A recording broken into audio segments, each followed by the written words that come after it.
ചെറുപ്പത്തിൽ നമ്മളെല്ലാവരും അല്ലെങ്കിൽ മാതാപിതാക്കൾ നമ്മളെ പഠിപ്പിക്കുന്ന ഒരു കാര്യമാണ് അവനെ പോലെ ആവുക അല്ലെങ്കിൽ ഇവളെ പോലെ ആവുക എന്നുള്ളൊരു കൺസെപ്റ്റ്. അപ്പോൾ എന്നെയൊക്കെ ഒരുപാട് അല്ലെങ്കിൽ ഞാനൊക്കെ ഒരുപാട് ഇത് കേട്ട് വളർന്ന ഒരാളാണ്. എൻ്റെ ഒരു കസിൻ ഉണ്ട്, പുള്ളിക്കാരി അത്യാവശ്യം നല്ലോണം പഠിക്കും. അതായത് 10ാം ക്ലാസ്സിൽ ഫുൾ A+ ആണ്, +2 ഫുൾ A+.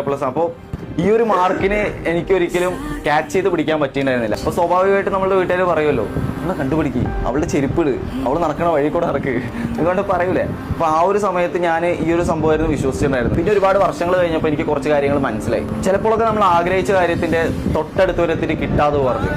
ഓട്ട മത്സരത്തിലെ മില്ലി സെക്കൻഡൊക്കെ വ്യത്യാസത്തിൽ 1ാം സ്ഥാനക്കാരായി പോകുന്നവരുണ്ട്, 2ാം സ്ഥാനക്കാരായി വരുന്നവരുണ്ട്.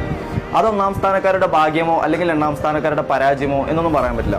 The only true failure is when you stop try. ശ്രമങ്ങൾ എവിടെയാണോ നിങ്ങൾ അവസാനിപ്പിക്കുന്നത് അവിടെയാണ് നിങ്ങളുടെ യഥാർത്ഥ തോൽവി എന്ന് പറയുന്നത്. അപ്പോൾ മറ്റുള്ളവരായി മാറുക അല്ലെങ്കിൽ അവനായി മാറുക അല്ലെങ്കിൽ ഇവളായി മാറുക എന്നുള്ളതിലല്ല കാര്യം, നമ്മളാവുക എന്നുള്ളതിലാണ് കാര്യം. മറ്റുള്ളവരുടെ ഇഷ്ടപ്പെട്ട കാര്യങ്ങൾ നമ്മൾ കഷ്ടപ്പെട്ട് ഇഷ്ടപ്പെടേണ്ട കാര്യമുണ്ടോ?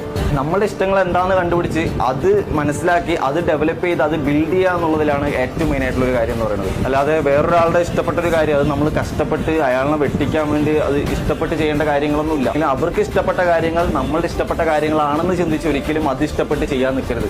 നമ്മളുടെ ഇഷ്ടപ്പെട്ട കാര്യങ്ങൾ എന്താണെന്ന് ചിന്തിച്ച് അത് ചെയ്യുക, അത് ഡെവലപ്പ് ചെയ്യുക, അത് ബിൽഡ് ചെയ്യുക എന്നുള്ളത് തന്നെയാണ് ഏറ്റവും മെയിൻ ആയിട്ടുള്ളൊരു പോയിന്റ് പറയുന്നത്.